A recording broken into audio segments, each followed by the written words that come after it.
and then we move on. It's a toxic thing that people are doing. Hey, if you do anything wrong in your life, looking for people that are bad and looking for things that are wrong. When I find out about it, I'm going to try to take everything away from you. It's very toxic. People that talk about cancel culture never seem to shut the fuck up about it. He's right. A lot of people talk about the phenomenon of getting canceled and what it means for free speech, the exchange of ideas for universities, the cultural and interpersonal fabrics of the United States, and even what it means to be an American, an identity arguably founded on the principle of unrestrained speech. And it's not really in the service of protecting a constitutional right for everyday American citizens. Instead, it is very much about making sure that those who hold power in this country by virtue of the institutions they are a part of, their class, their race, or their gender, are never held accountable. That they're never held accountable for inaccurate, ahistorical speech that justifies policies and practices that rely on demonizing communities, meaning relying on feelings, not facts. By doing that, we are ignoring the very real ways in which Americans are having their free speech encroached upon in the courtrooms, on campuses, and in the streets. But is there such a thing as cancel culture? Are we really unable to say anything anymore without having mobs descend upon us for having a difference of opinion?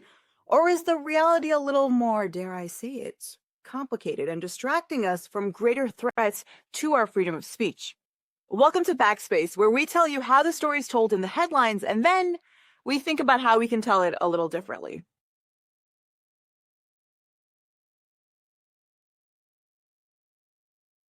The central issue at the heart of any and all discussions of so-called cancel culture is that of free speech.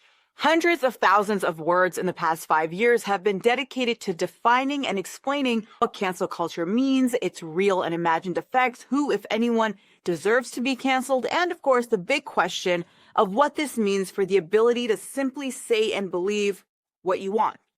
Today, along with TikTok, Twitter, and YouTube contributors, the leaders of these discussions are podcast hosts, political commentators, comedians, news personalities, and anyone else who's loud and attracts attention.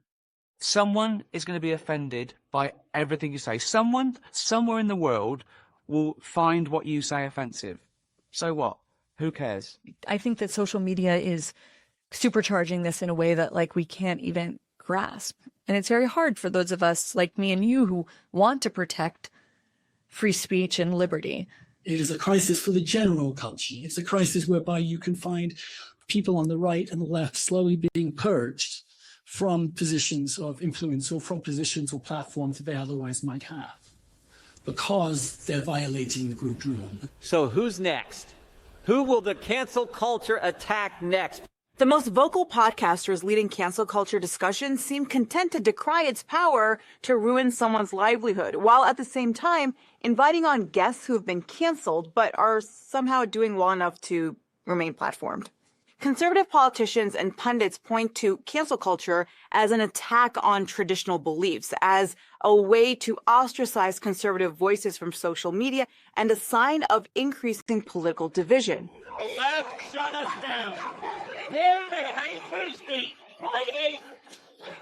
Democrats straddle the narrative of cancel culture as a means by which people can be held accountable, while also discouraging condemning people all the time. And comedians have widely pointed to cancel culture as the main reason they can't be funny anymore, and not the stale, outdated punching down material they're still welcome to perform in multi-million-dollar stand-up specials.